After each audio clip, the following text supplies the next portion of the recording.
सुप्रभात बच्चों, आज हम मियां नसरुद्दीन हिंदी में पढ़ेंगे जिसे कृष्णा सोबती द्वारा लिखा गया है।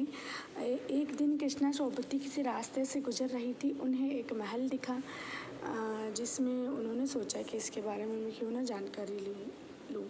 इसमें मियां नसरुद्दीन जो है वह एक नान बाई है। सबसे पहले मैं आपको बताना चाहूँगी कि नान बाई क्या होती है। अनेक तरह की रोटी बनाने वाले को नान बाई कहा जाता है। जो मियां नसरुद्दीन है बच्चों वहाँ एक महल में रोटियां बनाते हैं। मतलब एक जो बादशाह है उसके लिए अनेक तरह की रोटियां तैयार करते हैं। तो जो कृष्णा सोबती वहाँ ना उस दुकान को देख के विचलित हो जाती है और वह चाहती है कि मैं इसके बारे में जानूं कि यहाँ क्या है।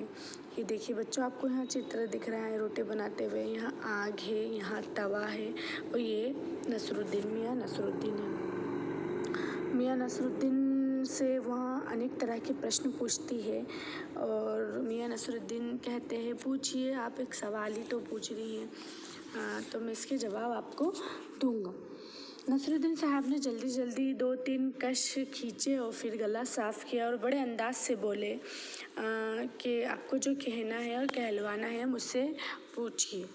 तो जो कृष्णा सोबती रहती हैं वह कहती हैं कि आप यहाँ किसके लिए और क्यों करते हैं और किससे सीखा है आपने। तो जो नसरुद्दीन है वो कहते हैं कि यहाँ हमारा जो रोटी बनाने का ये हमारे पिता से हमने सीखा, मतलब विरासत से हम सीखते आए हैं।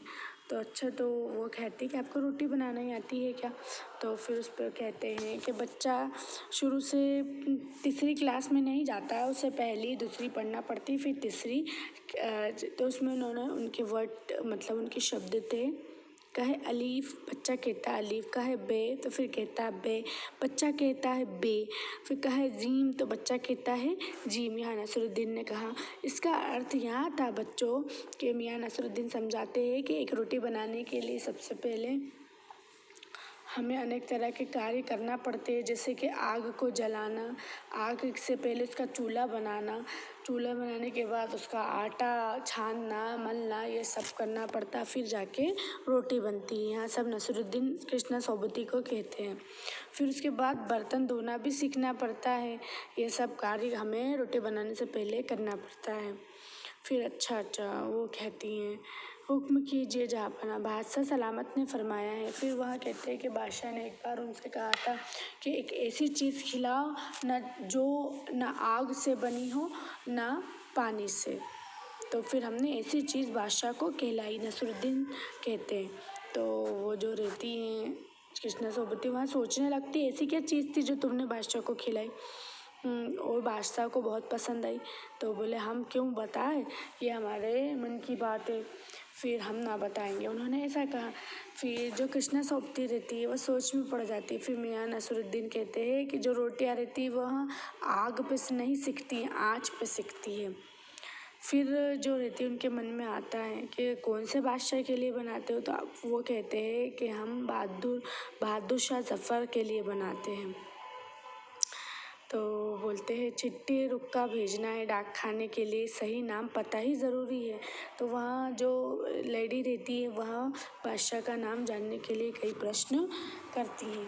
और जो मियां नसरुद्दीन है बच्चों, वहाँ जो एक रोटी बनाने वाला नान भाइयों का मसीहा है। वो 56 प्रकार की रोटियां बनाने में माहिर है।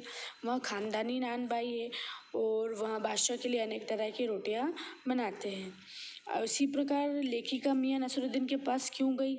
तो लेखिका जो थी वो जामा मस्जिद के पास से गुजर रही थी। तो उन्होंने एक अंधेरी दुकान दी जिससे उनके मन में अनेक तरह के प्रश्न आने लगे। यहीं पर हमारा पाठ ख़त्म होता है। बस नान भाइयों पे ये लेसन बना है। अभी हम आगे के प्रश्न उत्तर आपको देंगे जिससे आपको ये लेसन पूरी तरह से समझ में आ जाएगा। धन्यवाद।